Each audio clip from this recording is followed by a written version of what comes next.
Magical Mystery Tour is the ninth album by the Beatles, meaning that Charlie and I are on week 9 of our Beatles discography dive. In case you don't know, this is the soundtrack to a movie of the same name, as well as 5 songs that were originally released as singles. The hodgepodge nature of this album is a big part of what makes it so special. Detractors might call it unfocused, but I would argue that it's guided by its aimlessness. The title track is a great introduction, as they invite you to roll up for the Magical Mystery Tour. It evokes the same feeling as the title sequence of your favorite cartoon from your childhood, with its group chorus and jovial horns. It's a lot like the Sgt Peppers title track, but there's an added sincerity since they're not playing a character this time around.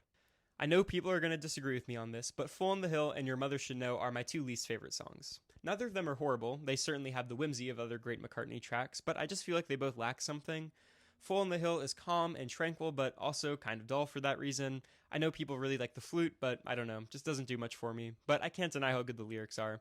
And while I can appreciate the backing vocals on Your Mother Should Know, and I like the concept, I just don't think the instrumental is very interesting.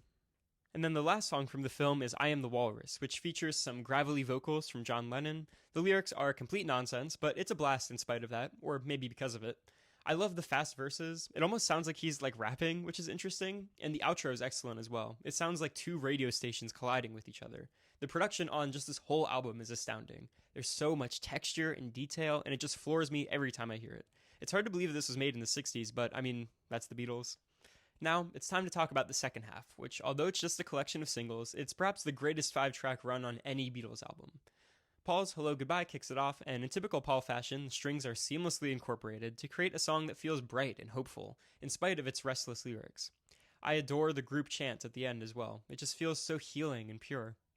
Strawberry Fields Forever comes next, and it's the kind of song that just silences everything else in your mind the second it starts. It's so psychedelic and slick with its constant time changes. It's a miracle that it works as well as it does. It always sounds like it's on the verge of falling apart, but that's a huge part of its appeal for me. Baby You're a Rich Man is next, maybe the least iconic song of this run, but you wouldn't be able to tell from listening to it. The whispered verses feature one of my favorite lines, how does it feel to be one of the beautiful people, and juxtaposes nicely with the big expressive chorus.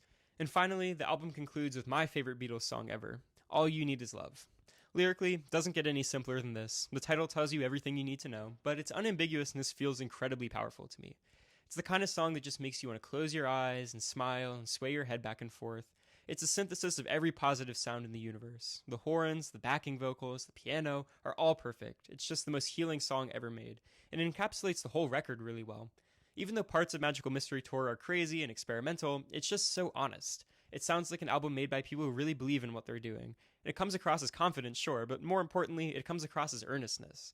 I believe that they believe that everything will be okay, which makes it hard not to believe it yourself. So, 9 out of 10.